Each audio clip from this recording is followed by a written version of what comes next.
Olá, queridos amigos. Eu sou um servo de Deus. Essa é a nossa gota de sabedoria de hoje. Vi aqui olhando esses pássaros cantando, vendo essas árvores, o vento balançando. Isso me inspira a falar do tema que vou propor hoje. Hoje e amanhã, se Deus quiser, eu vou falar sobre a maior festa da humanidade. É o maior evento da humanidade. Foi o maior acontecimento da história da humanidade. Claro que muitas vezes nós falamos do Natal, mas nenhuma festa é tão importante, é tão profundamente marcante, impactante, ao mesmo tempo reverbera na vida de todo aquele que nele crê, toda pessoa que entende o que eu vou falar, esse acontecimento reverberou na sua vida. No passado, lá atrás, a Páscoa tinha um significado para o povo hebreu como libertação. Se você for analisar bastante a Bíblia e você for ler, eu recomendo que você comece a ler Êxodo 7, 8, 9, 10, 11, 12. São poucos capítulos, mas eu penso que vai te ajudar muito a entender quantas vezes os acontecimentos com pragas, com coisas horríveis e horripilantes vieram sobre o povo de Deus. E o povo de Deus passou por um momento difícil, porque 400 anos num cativeiro, sofrendo, eles não tinham mais expectativa, esperança, eles não tinham sequer uma imagem sobre o que era viver fora daquele lugar. Eles já estavam acostumados com o sofrimento, com a prisão, com o Egito. E Deus, ele promete libertar o seu povo. E você vai perceber de maneira muito especial como Deus, ao longo da história, ele é fiel com tudo aquilo que ele propõe, com tudo aquilo que ele promete, e Deus não desampara o seu povo. Por que eu falo que a Páscoa é a festa mais importante da humanidade? Se formos buscar um mural de ideias, eu tracei aqui algumas palavras que vão representar a Páscoa. Hoje e amanhã, se Deus quiser, eu vou falar um pouco sobre isso. Mas primeira carta aos Coríntios 5, 7, e olha o que diz nesse texto, já lá no Novo Testamento. Ele diz assim: lançai fora o fermento velho, para que sejais uma nova massa, como sois de fato sem fermento, pois também Cristo, nosso Cordeiro Pascual, foi imolado. Cristo, nossa Páscoa. Então a Páscoa é a ressurreição de Cristo. Você vai perceber que naquele processo de Cristo, de lavar os pés dos discípulos, da última ceia, a via crúcia, a morte de Jesus, mas nada foi tão importante quanto a sua ressurreição. Visto por mulheres, visto por multidões, por discípulos, Jesus, ele provou e comprovou o que é de fato a promessa de Deus. E a promessa de Deus é que ele enviaria o seu filho. E todo o Antigo Testamento tem essa inclinação. Todo o Antigo Testamento foi escrito para dizer: ele virá. Ele virá. E o Novo Testamento foi escrito para dizer: ele veio. Ele veio. E a outra mensagem do Novo Testamento é: ele voltará.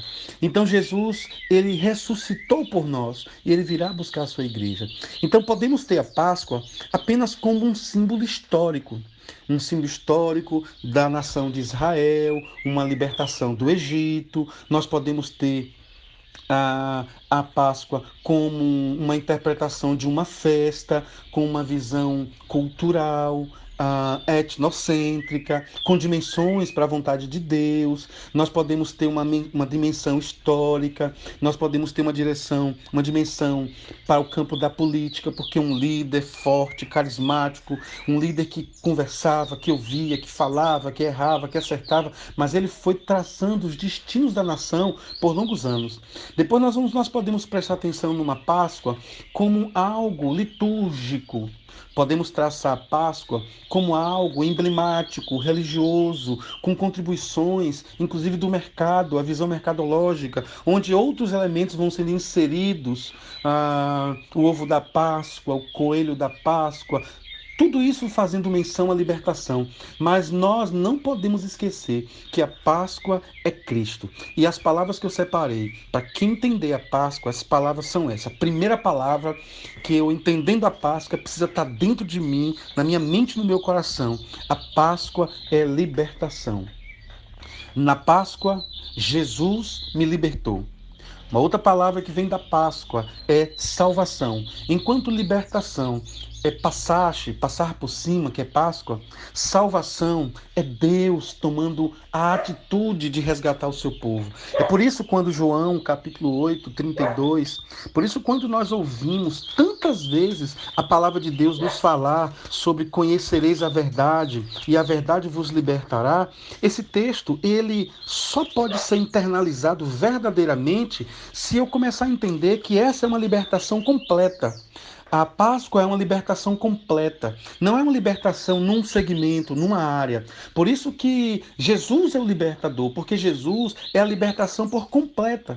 Ninguém pode declarar essa fala, ninguém pode expressar essa fala sem primeiro fazer uma profunda análise. Ninguém pode simplesmente dizer que ama Jesus, ninguém pode simplesmente reverberar que é um comemorante da Páscoa, se não entender que a Páscoa é um momento, é um advento, é uma festa, é um acontecimento histórico, o mais importante da humanidade. Então, libertação, salvação. Terceira palavra é amor. Páscoa é uma festa de amor. A quarta palavra é família. O cordeiro tinha que ser feito em família.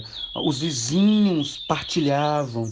Uma outra coisa é bonança, fartura, partilha. Não é só para mim. Uma outra coisa, outra palavra é temperança. Com a Páscoa há uma temperança no meu ser. Com a Páscoa há uma esperança, esperança de uma nova vida, esperança da vida eterna. Com a Páscoa há uma lembrança, é a visão imagética. Eu lembro do que Jesus fez na cruz por mim. Com a Páscoa, a obediência. A Páscoa é sinônimo de obediência. E por fim, a Páscoa é shalom, é paz e é justiça. Justiça em todos os aspectos. Senhor, eu te agradeço, Pai, por essa primeira gota sobre a Páscoa. Nos ajuda a entender profundamente a Páscoa. No nome de Jesus. Amém.